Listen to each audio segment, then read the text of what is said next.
over the weekend, the Biden campaign subtly announced on X that Joe Biden is suspending his re-election campaign. Chris Bedford is the senior politics editor and Washington correspondent for Blaze News. So, Chris, how did we get here with Joe Biden dropping out of the race on Sunday afternoon after he said that he would stay in the race?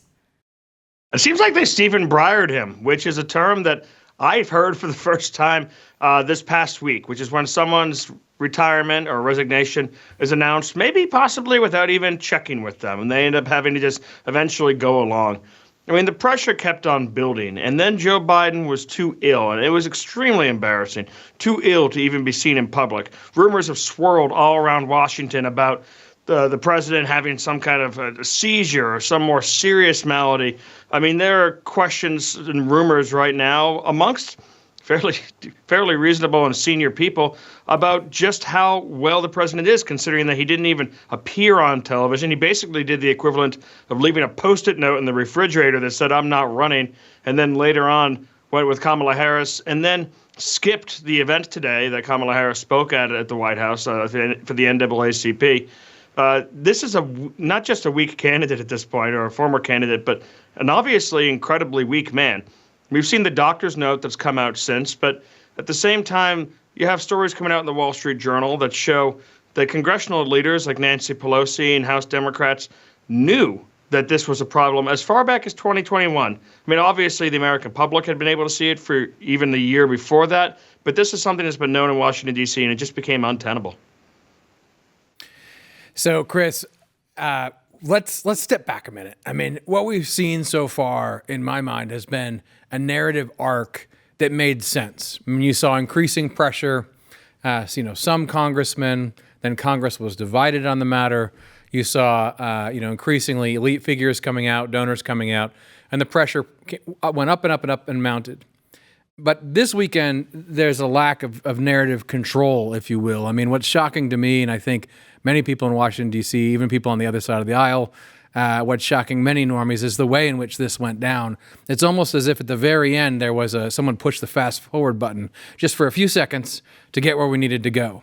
And I think a lot of people throughout the country and D.C. itself are startled, a little shocked, and rattled right now. Is that right?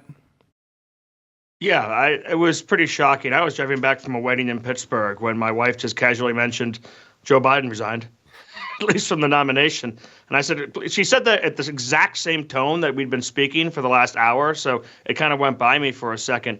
And by the time we got over to a gas station, I had hundreds and hundreds of messages from congressional staffers, from different reporters, from analysts around D.C., trying to figure out what exactly was going on. I mean, the pressure had been mounting. By the time Donald Trump was ready to accept the nomination for the GOP, for the Republican Party, there was concrete reporting. Again, always still citing anonymous sources, a back and forth.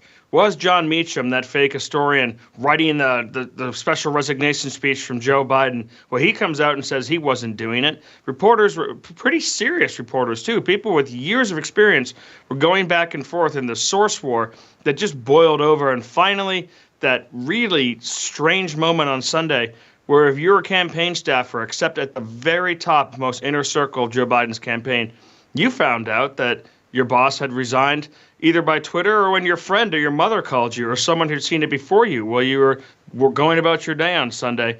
And then I think the main thing is that they'd accomplished the first step, which is get rid of Joe Biden.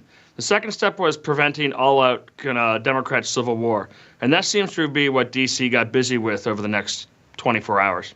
Steve, I want to bring you into the conversation because I remember back in February watching you on the Glenn Beck program, and you were laying out how you thought that they would get Joe Biden out, but it was your plan during the convention that you were laying out. So take me through what you thought this weekend and how you just see things going forward from here. Yeah, that was the timing of that was really interesting. So this was almost exactly 5 months ago. This is February 21st. It had just been after Ezra Klein, a very prominent New York Times columnist and podcaster, had written a column essentially saying Joe Biden is too old, he must step down as the nominee, and laying out the case for it. And he was getting a bunch of pushback from a lot of people.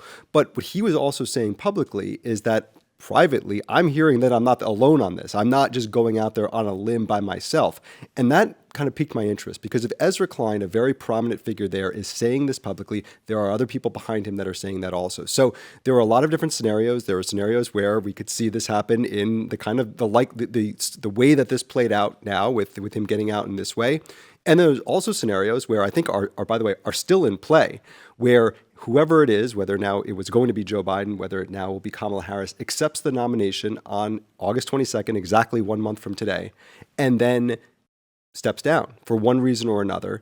And there is a 3-week period where the DNC themselves, not the delegates, not the voters, pick the nominee. At that point, the nominee is given, the delegates have gone home, they've done their job, and then you can still make a switch. So I think that there's this story is not over. There's still about a 6 to 8 week period of time where this can continue. But I think that this, obviously, the debate changed everything, but this has been a conversation that's been going on, I think, for several months now, at least, if not years. Chris, I want to get your reaction to that. Yeah, I think that's right. And I think the Democrats are already trying to rewrite that narrative. I mean, this was something that was well known. Joe Biden was also behind Donald Trump before that debate in the polls, so that's going to be a difficult thing for Kamala Harris. But now you've got these folks coming out and trying to write Joe Biden's obituary as this incredible president, as opposed to a nearly absent person mentally, whose absence mentally has been noticed for years, someone who was kind of taken advantage of by different Democrat interest groups in the way that bratty grandchildren might take advantage of an elderly grandfather who's babysitting them for the weekend. Oh, Mom lets us have this candy. We need billions of dollars for this. We need billions of dollars for that. That's kind of why you see people like Bernie Sanders and AOC and all these folks who have a real agenda having stood with Biden for so long, because they were able to get away with whatever special interest requests they wanted as he just tried to hold together this coalition. Now you've got Democrats and their friends in the media trying to say he did the noble thing. He stepped aside when it was right. He stepped aside when it was time to let the younger generation do that. Well, that's not true.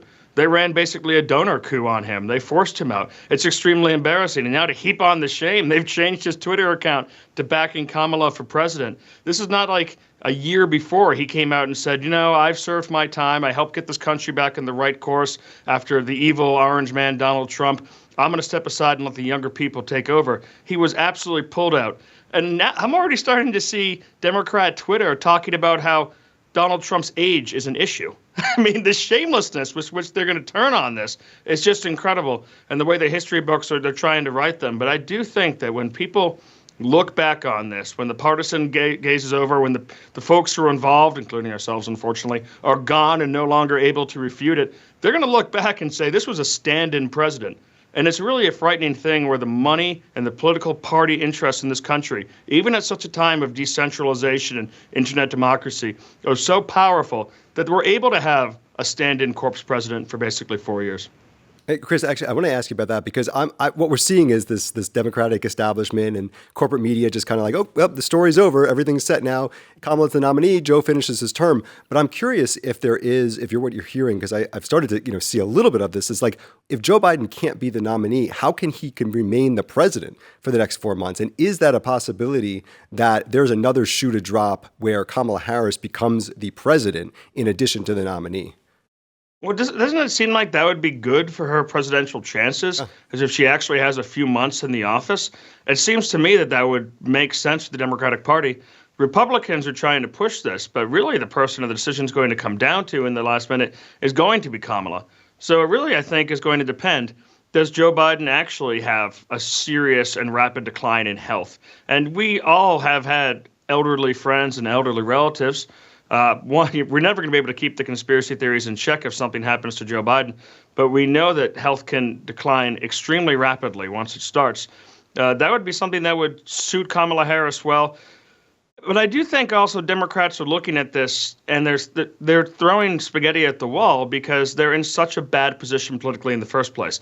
And I read about this in the newsletter this morning. This sort of solves their Kamala Harris problem for them. After the assassination attempt, prominent Democrats like Gavin Newsom weren't going to just jump in. This looked like a really dangerous race to throw your hat in and risk your reputation on.